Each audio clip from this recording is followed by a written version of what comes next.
הגדה המערבית זה ביטוי שבא בעצם להראות שהשטח הזה לא שייך לישראל. טוב חברים, ממשיכים בביטויים שאנחנו חייבים להוציא מהלקסיקון שלנו, והביטוי היום, הגדה המערבית. דבר ראשון שצריך לעצור ולשאול, גדה מערבית של מה? זאת אומרת, אם היא הגדה המערבית של נהר הירדן, מי היא הגדה המזרחית?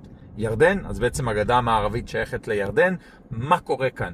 הגדה המערבית זה ביטוי שבא בעצם להראות שהשטח הזה לא שייך לישראל.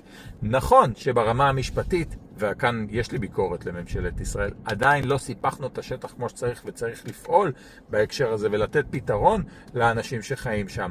אבל זו לא הגדה המערבית חברים, זו יהודה ושומרון, זה לב ליבה של היהדות. כל הסיפורים הכי משמעותיים בתנ"ך מתרחשים באזור הזה, ולכן בכל פעם שאנחנו קוראים לזה הגדה המערבית, אנחנו משתפים פעולה עם נרטיב שמשמעו לנתק את השטח הזה ממדינת ישראל.